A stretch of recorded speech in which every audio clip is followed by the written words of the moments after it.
Fala aí galera, beleza? Pra quem não me conhece, meu nome é Carlos Barbieri Neto. Eu acabei de falar do vídeo anterior, do que falei da primeira parte, que eu fiz a primeira parte desse livro do querido John, escrito por Nicholas Spark, autor do best-seller. Agora eu vou ver a segunda parte do querido John. Vamos lá. Vamos lá. Vou ler, atenção. Quem vai ver nessa leitura, não se inscreve, só falta, você escreve, ative o sininho para não perder nenhum vídeo. Vamos embora. Namorei dezenas de mulheres durante o período. No herói sempre havia mulheres. Na maioria das vezes eram, no caso, os passageiros. Usei mulheres que me deixou usar por elas, sempre resguardando meus sentimentos. Só no relacionamento com Lucy durou mais do que alguns meses e por um curto período, tempo antes da separação inevitável, pensei estar apaixonado por ela. Ela estudava na Unicef e Milton. Era um ano mais velha. Eu queria trabalhar em Nova York depois de se formar. Eu gosto de você. Ela me disse na nossa última festa juntos. Mas, entre aspas, nós queremos coisas diferentes. Você poderia me fazer muito mais na sua vida. Mas por algum se contenta em simplesmente ir levando, entre aspas. Ela aí citou antes de continuar. Entre aspas, além disso, nunca sei como você realmente se sente de mim, entre aspas. Eu sabia que ela estava certa. Nunca disse a ela quando ela significava para mim. Algum tempo depois, ela embarcou em um avião sem incomodar dizer adeus. Um ano mais tarde, depois de conseguir os números com os pais dela, telefonei, conversamos por 20 minutos e ela estava noiva de um advogado que disse irá casar em junho próximo. O telefonema me afetou do que eu imaginava. Foi só em um dia que eu havia acabado de ser demitido. Demitido novamente, tinha sido me consolar no Leroy. Como sempre, a mesma turma de fracassos estava lá e de repente percebi que não queria passar mais uma noite sem sentido fingindo que minha vida estava bem. Em vez disso, comprei 6 latas de cerveja e fui me sentar na praia. E foi na primeira vez em que anos realmente parei de pensar no que eu estava fazendo com a minha vida e me perguntei se deveria aceitar o conselho do que meu pai. Ele arrumou um diploma universitário, porém fazia tanto tempo que estava longe da escola que a ideia me pareceu absurda e ridícula. Chamei de sorte, de azar, mas logo em seguida 2 fuzileiros navais passaram por perto, jovens em forma. Eles irradiavam confiança e calma. Disse a mim mesmo, se eles se respondem, eu posso. Refleti ao respeito de alguns dias. No final, meu pai acabou influenciando a minha decisão. Não que eu tenha conversado com ele sobre isso. Nós não estávamos nos falando. certa em sua escrivaninha, como sempre. Desta vez, porém, detive-me para estudar. Seu cabelo era quase inexistente. Em pouco breve, se ele se aposentaria. E de repente percebi que não tinha direito de continuar sendo uma decepção, e depois ele fizerá por mim, terá por mim. Assim, eu entrei para o exército. Meu primeiro pensamento é me alistar nos fuzileiros navais, pois era como eu tinha minha familiaridade. A praia de Wrightsville sempre estava repleta de soldados anônimos de Camp Lejeune, Oshel e Pont. Mas quando chegou a hora de escolher o exército, iria acabar com uma arma nas mãos em ambos os casos. Mas o que realmente me fez decidir foi o recrutador dos fuzileiros novos. A voz estava almoçando e não pode me atender na hora que eu cheguei, ao contrário do recrutador do exército, cujo escritório que ficava no outro lado da rua. No fim, a decisão pareceu espontânea. Do que planejava, eu mesmo assinei na linha, pontilhada, concordando que os 4 anos de alistamento. Quando o recrutador bateu nas minhas costas e me felicitou-me, comecei a me perguntar o que havia metido. Isso não aconteceu no final de 1997, quando eu tinha 20 anos. O treinamento de Fort Benning foi tão horrível quando eu imaginava. As coisas pareciam destinadas a humilhar, submeter uma lavagem cerebral para seguir ordens, e não importava as quão estúpidas, sem questionar, mas eu me adaptei mais rapidamente do que um monte de caras. Quando terminei, escolhi a infantaria. Passei os meses seguintes fazendo simulações de lugares com a Louisiana e o bom velho Fort Bragg, onde aprendemos basicamente a melhor de forma matar pessoas e quebrar coisas. E depois de um tempo, minha unidade, a parte da primeira divisão da infantaria, apelidada de, entre aspas, a vermelha, entre aspas, foi enviada para a Alemanha. Eu não falava palavra de alemão, mas não importava. Não praticamente todos os quem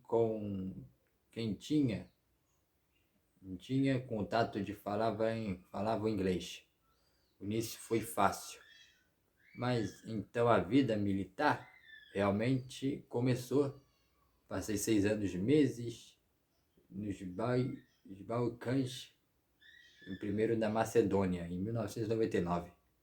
Depois em Kosovo, onde permaneci até o final da primavera do ano 2000.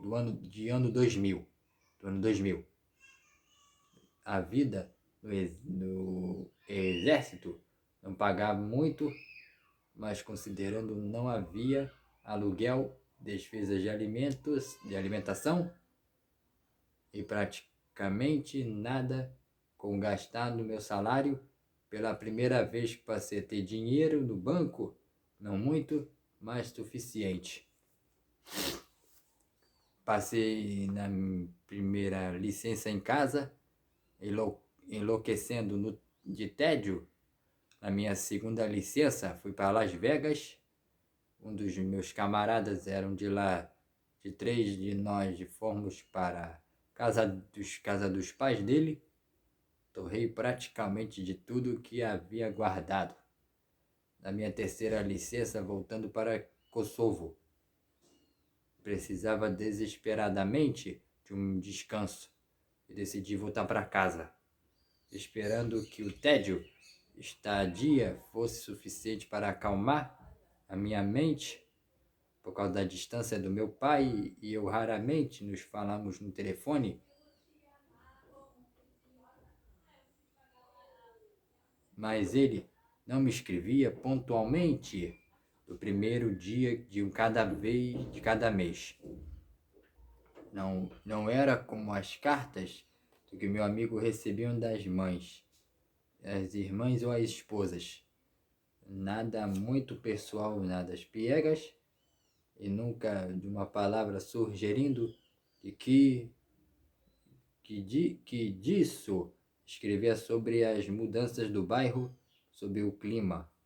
Quando escrevi contando sobre o violento tiroteio do qual participei dos Balcãs, ele respondeu dizendo está contente por ter sobrevivido e nada mais. Pelo jeito, ele escreveu a resposta e soube que não queria ouvir sobre os perigos que passei, o fato que eu em perigo apavorava. Eu então comecei a omitir as coisas assustadoras, em que, em vez disso, passei a contar que o trabalho de guarda era, sem dúvida, o mais chato inventado do mundo, em que a única coisa emocionante que havia me acontecido nas últimas semanas, que foi tentar adivinhar quantos cigarros que o outro cara no meu turno fumará em uma única noite. Meu pai acabava em cada carta promessa e que irá escrever novamente em breve, mais uma vez. Em homem não me decepcionou. Havia muito tempo que percebi que ele foi um homem de muito melhor do que jamais serei. Amadurecerá muito naqueles 3 anos? Sim, eu sei que fui um clichê ambulante, bati um menino, voltar a ser um homem e tudo o mais. Mas no exército, todos obrigados a amadurecer, especialmente para você que está na infantaria como eu. Você é responsável pelos equipamentos que custam a fortuna. As pessoas confiam em você e se você estragar tudo, a pena é muito mais grave do que enviado para a cama sem jantar. Claro, há muita burocracia e tédio, todo mundo fuma, ninguém consegue não consegue terminar uma frase sem um palavrão.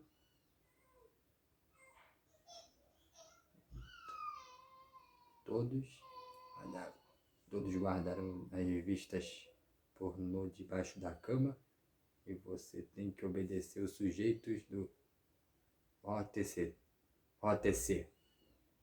Acabaram de sair da faculdade como peões, como eu tenho que ir nas neanterias, mas é forçado a aprender a lição mais importante da sua vida. Você tem que cumprir as suas responsabilidades e é melhor fazer direito. Quando receber uma ordem, não pode dizer que não. Não é nenhum exagero de dizer que vidas em jogo, uma decisão errada e o seu amigo pode morrer. Esse fato determina o trabalho no exército.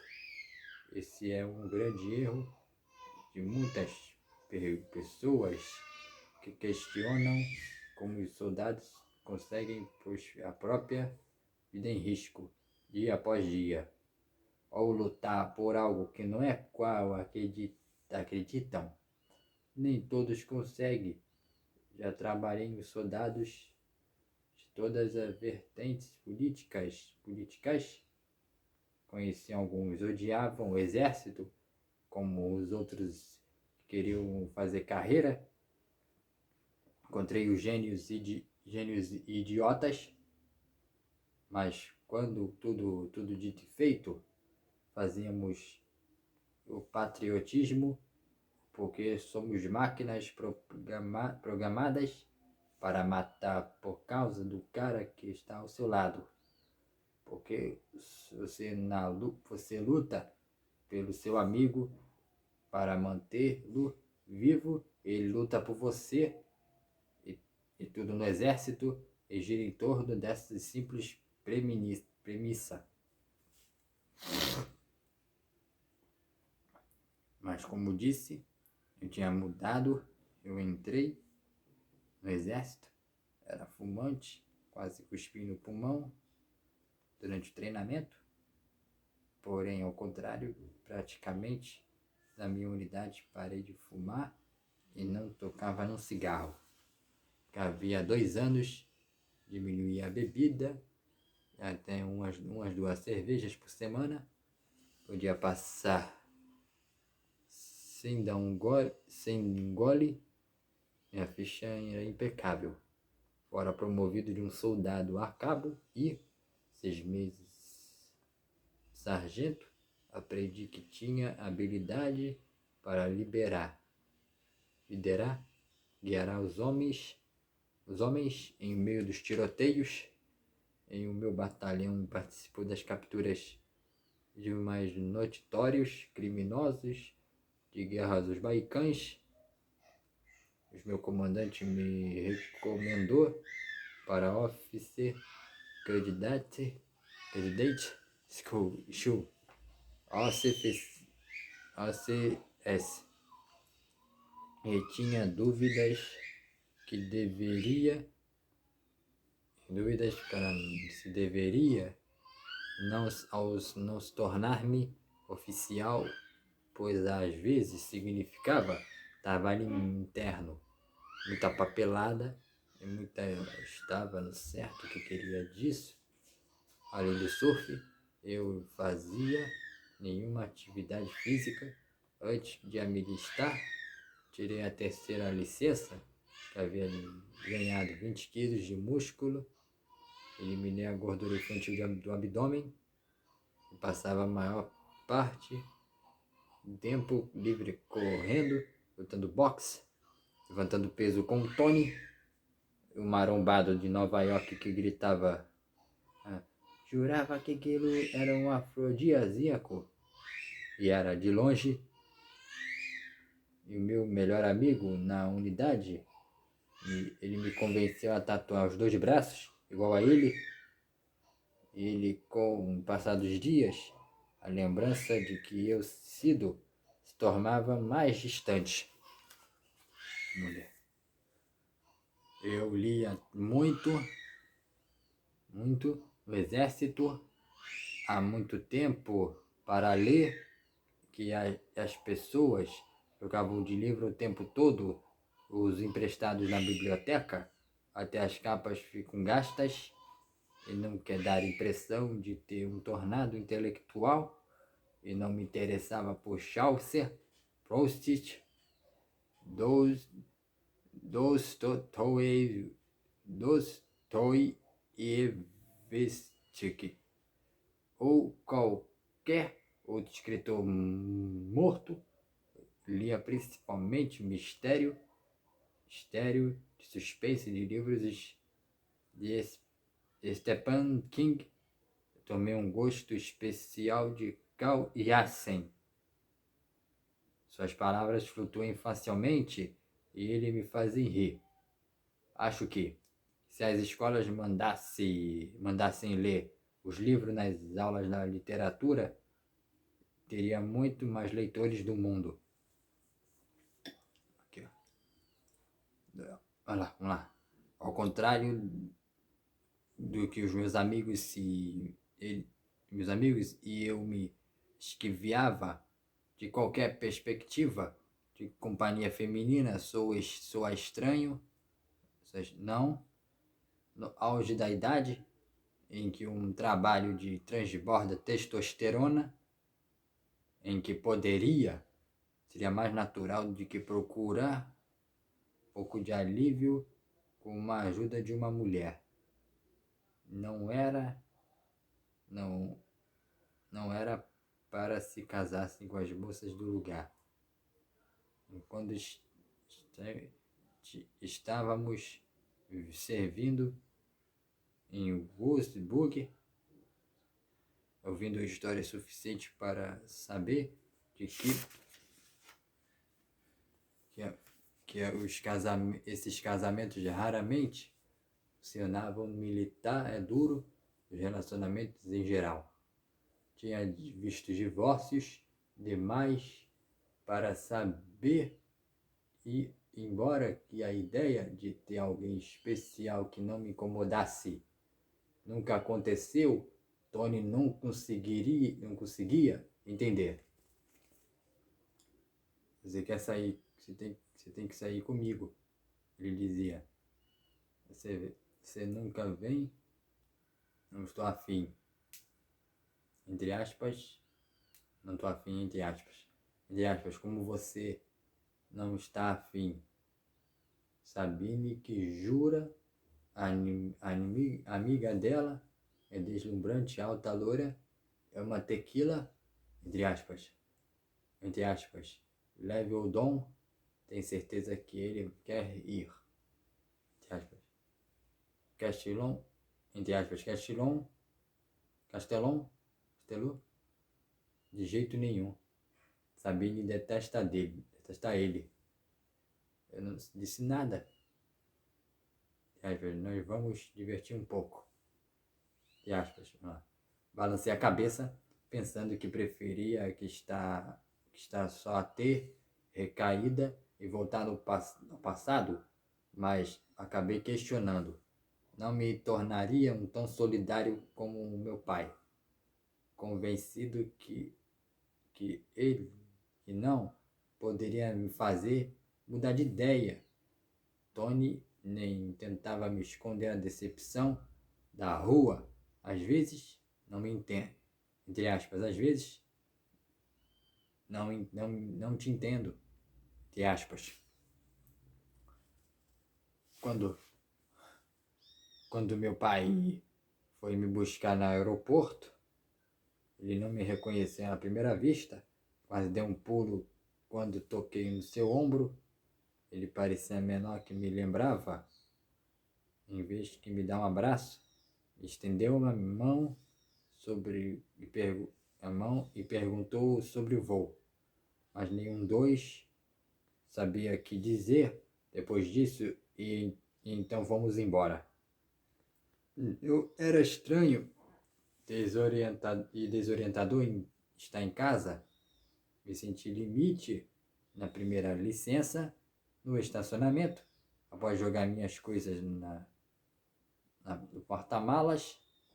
Notei de um adesivo pedindo apoio nas tropas da traseira do antigo Ford Escort do meu pai.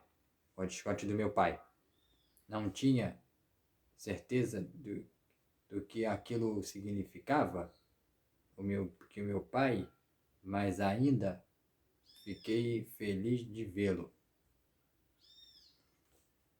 Em casa, coloquei minhas coisas no meu antigo quarto. Tudo estava como eu lembrava.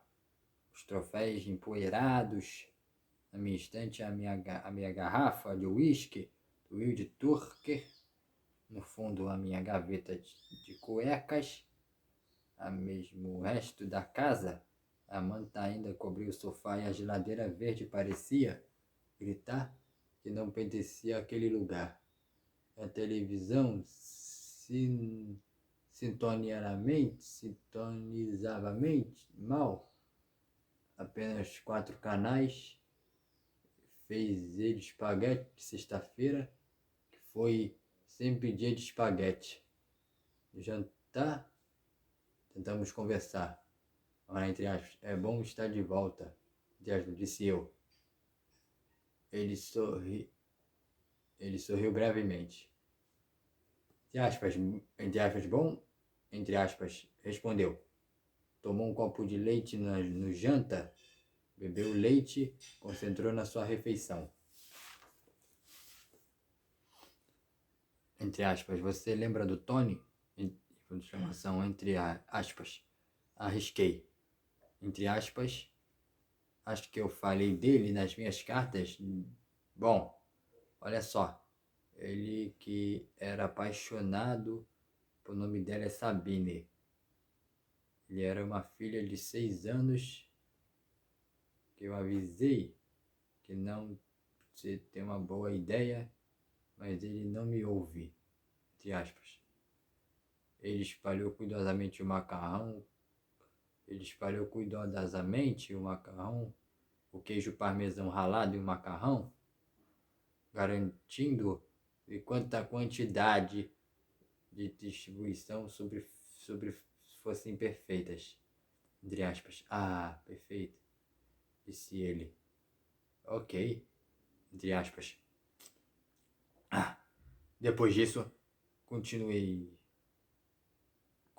comendo e nenhum de nós disse mais nada. Bebi leite, comi um pouco mais. Os ponteiros do relógio pareciam na parede. Avançavam, entre aspas. Aposto que você está animado para se aposentar esse ano, entre aspas. Sugeri. Entre aspas, imagine só. Você pode finalmente tirar férias e ver o mundo, entre aspas. Quase disse que ele poderia ir me visitar na Alemanha, mas não fiz. Sabe que ele não queria colocar em uma situação difícil. Enrolamos o macarrão no garfo simultaneamente, enquanto ele parecia ponderar, seria a melhor resposta. Entre aspas, não sei, entre aspas, e ele disse, finalmente. Desde tentar de conversar, e a parte de então únicos, os sons vinham do bater de nossos garfos do fundo dos pratos. Quando o jantar terminou e nos separamos, esgotados dos voos, fui para a cama acordando de hora em hora. Assim como acontecia na base, quando me levantarei pela manhã. Meu pai tinha saído para trabalhar. Tomei café, li o jornal, tentei entrar no contato de um amigo, sem sucesso. Então eu peguei minha prancha de surf na garagem, que mandei para a praia. As ondas não estavam grandes, mas tudo bem. Mas não subia na prancha havia 3 anos. Eu estava um pouco enferrujado, mas mesmo amarrola, me fez me desejar servindo perto do oceano.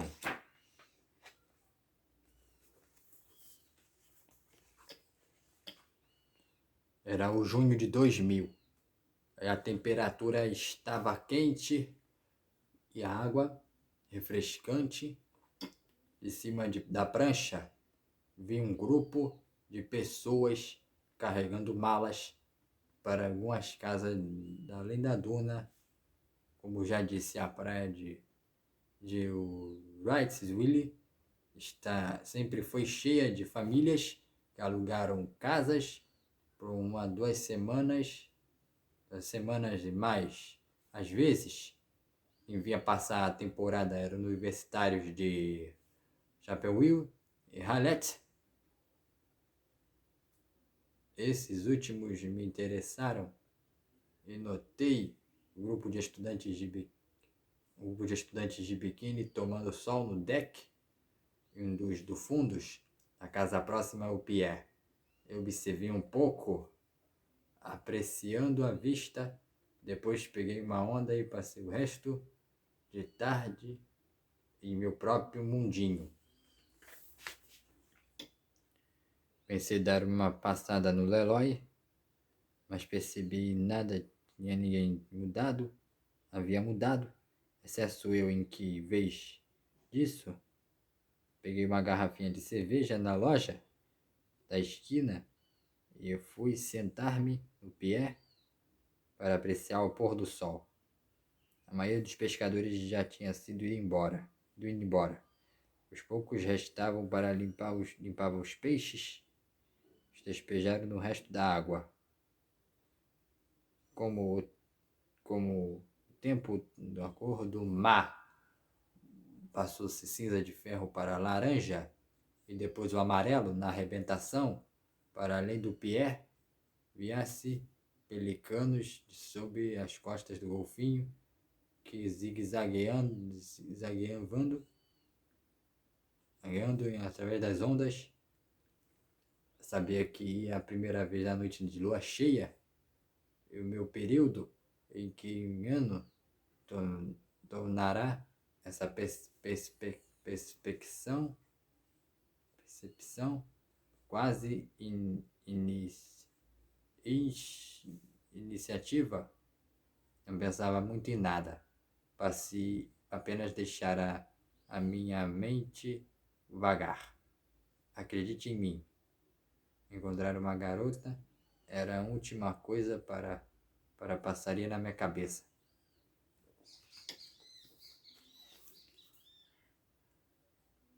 Foi quando eu a vi-la caminhando pelo pier, ou melhor, quando as duas garotas passeando, era uma alta, uma loura,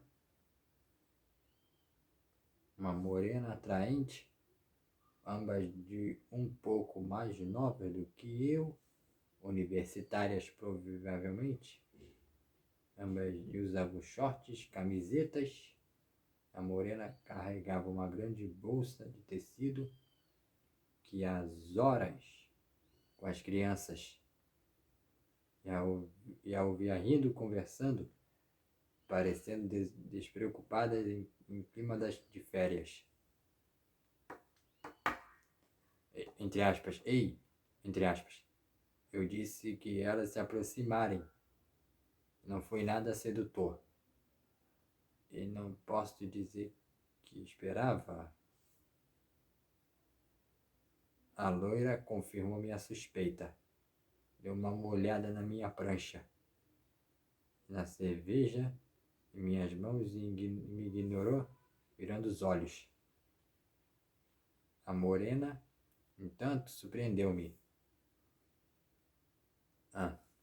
Entre aspas, olá, estranho, entre aspas, respondeu sorrindo. Ela apontou para minha prancha, entre aspas, aposto que novas ondas estavam ótimas hoje, entre aspas. O comentário dela me pegou desprevenido. Eu percebi uma gentileza inesperada em suas palavras, e ela e a amiga seguiram até o fim do pier. E continuei observando enquanto ela se inclinava sobre o parapeito. Hesitei se devia ou não me aproximar e me apresentar. Acabei desistindo. Não faziam o meu tipo, ou, mais preciosamente, não deveria fazer o tipo delas. Tomei um longo gole de cerveja, tentando ignorá-las. Porém, por mais que tentasse, não conseguiria parar de olhar para a morena. Tentei não ouvir o que as duas meninas diziam, mas a loura tinha uma dessas vozes impossíveis de ignorar. Ela falará sem parar sobre um cara chamado Brad. Quando ele o amava, com sua fraternidade, era melhor na UNC. E que a sua festa de final de ano foi a melhor de todos os tempos. E que a outra deveria entrar para a fraternidade no ano seguinte, e muitas de suas amigas estavam ficando com o pior tipo de rapazes de fraternidade. Uma delas ficou grávida, mas culpa dela. Já tinha avisada sobre que a morena não falava muito. Não dava saber que se estava interessada na conversa ou entediada. Mas, de gentil e afetuoso em sua voz, algo que dava uma sensação de conforto, o que admito não fazia melhor sentido. Coloquei uma cerveja de lado e notei que ela havia colocado a bolsa sobre o parapeito. Elas estavam lá faz ou menos 10 minutos. 2 caras surgiram no pé, rapazes da fraternidade. Imaginei, usando polo Lacoste rosa e laranja e bermudas. No momento do joelho, do primeiro pensamento foi do que os dois deveriam tal Brad, de que a loira falava. Os dois carregavam cerveja e ficaram mais cuidadosos ao se aproximarem, como se entendendo assustar as meninas. Provavelmente as garotas ficaram felizes de revê-los e, depois de um susto seguido por os gritinhos dos tapinhas, os 4 voltariam para casa juntos, rindo, fazendo piadas, qualquer coisa que casais universitários fazem. Vamos lá. Poderia ter acontecido exatamente por isso. E os rapazes ficaram o que eu antecipava. Assim que se aproximaram, pularam para cima das meninas com um berro. Elas gritavam, distribuíram tapinhas e os gritos. E o Polo Rosa derramou um pouco de cerveja. Ele se encostou no parapeito, perto da bolsa de pernas cruzadas, para braços de trás. Entre aspas, vamos acender uma fogueira daqui a pouco, entre aspas. E disse, polo de laranja, abraçando a loura, ele beijou o pescoço, entre aspas, vocês prontas para voltar, entre aspas. Você está... Volta. A loira perguntou para a amiga. Claro. Entre aspas, respondeu a morena.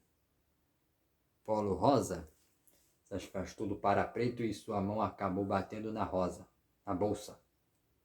Quando escorredou e caiu embaixo do splash, forçou e com um peixe pulando, entre aspas, o que foi? Entre aspas, ele perguntou, virando-se. Entre aspas, minha bolsa, entre aspas, a morena engasgou. Você derrubou, entre aspas. Entre aspas, desculpe, entre aspas, ele disse, sem parecer particularmente desolado. Entre aspas, minha carteira está lá, entre aspas. Ele franziu a testa, entre aspas. Eu disse que eu sinto muito, entre aspas. Você tem que pegar antes que nos afunde, entre aspas. Os rapazes da fraternidade pareciam congelados e eu sabia nenhum dos dois qualquer intenção de saltar para recuperar a bolsa, porque um lado eles provavelmente não conseguiriam e depois teriam de nadar à praia, que não é recomendado quando se bebeu tanto, quando eles se obviamente havia bebido. Acho que a morena também percebeu isso. Quando a observei, as duas mãos dos parapeito, subi do parapeito, e enxerguei uns dos pés. Entre aspas. Não seja idiota. Já era. Entre aspas. Isso. Polo rosa. Polo rosa. Polo rosa. Erguendo as mãos para impedi-las. Entre aspas. É perigoso demais para pular. Pode haver tubarões lá embaixo. São a carteira. Eu pulo uma nova para você. Compro uma nova para você. Entre aspas.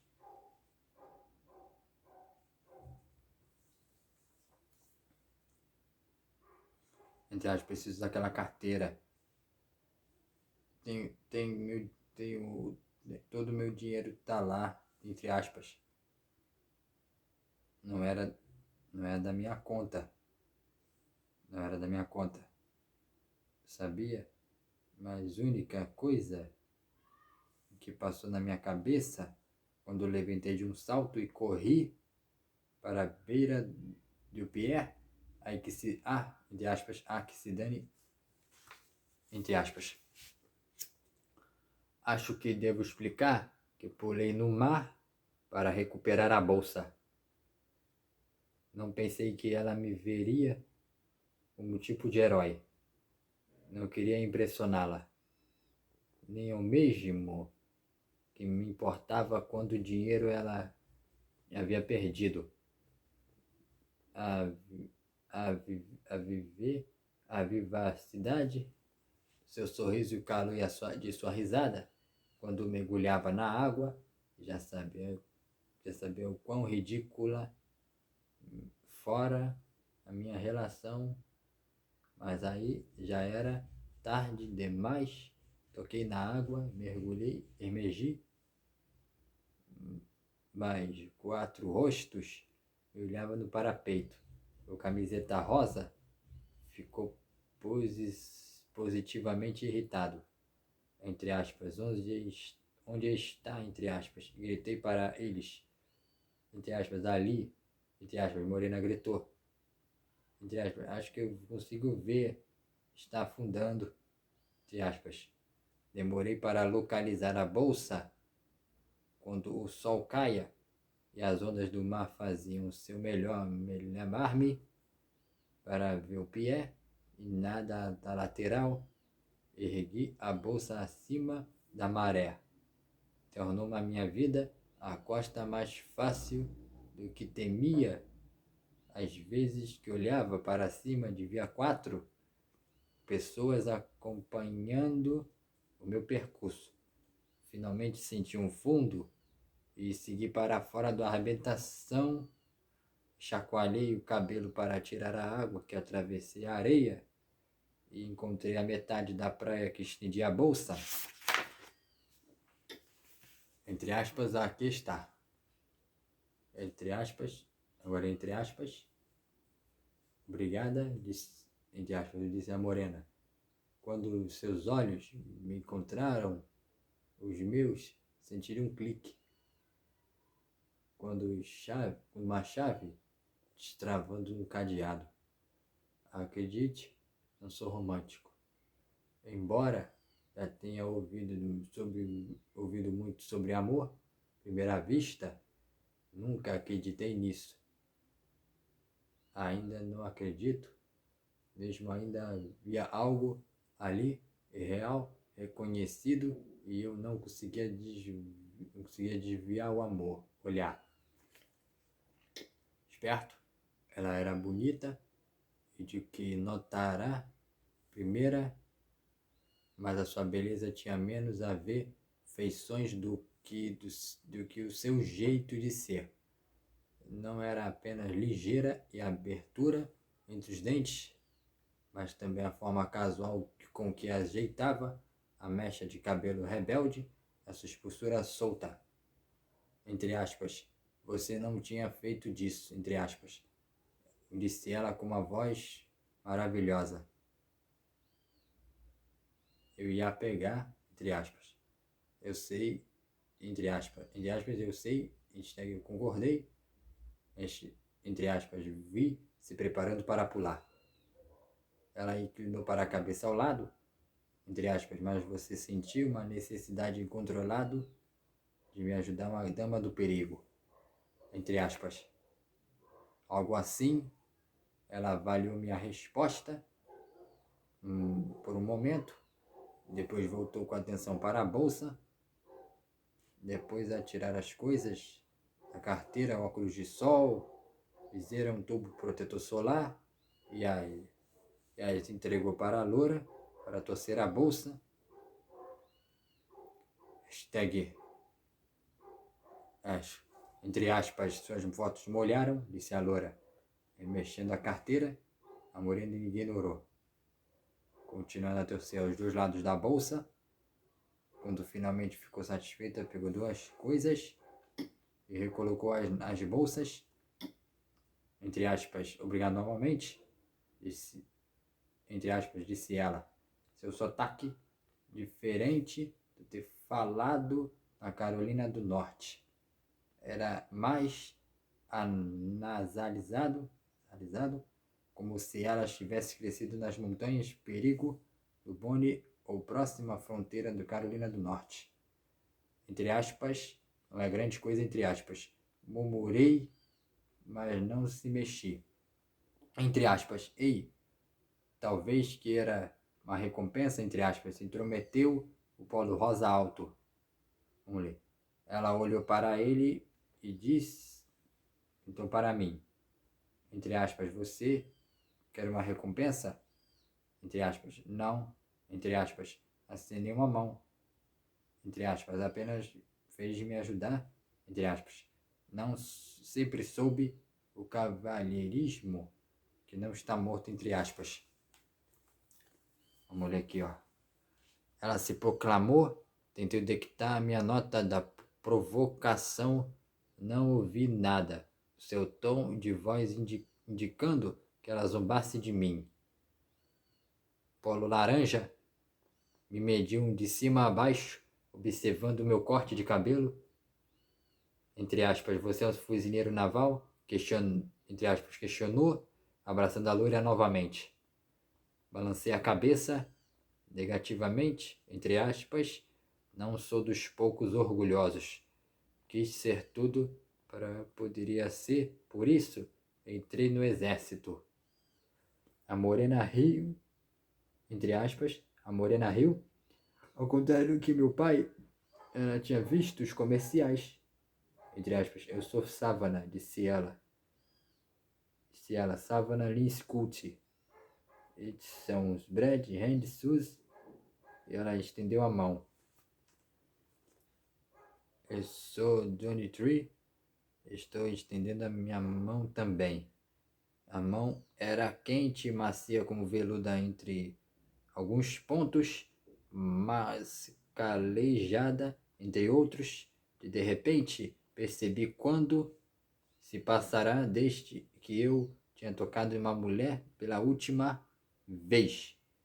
Bem, entre aspas, bem, sinto que deveria me fazer algo por você. Entre aspas, você não precisa de fazer nada. Entre aspas, você já comeu? Entre aspas, ela perguntou, ignorando o meu comentário. Entre aspas, estamos preparando para comer em volta da fogueira, em que vai muita coisa que gostaria de se juntar a nós. Muito bem? Agora vamos ler essa última parte. Os caras trocaram olhares. Polo rosa Randy parecia francamente triste e admito que isso me fez me sentir melhor, entre aspas, e talvez queira uma recompensa, entre aspas, que babaca. Muito bem, essa é a segunda parte.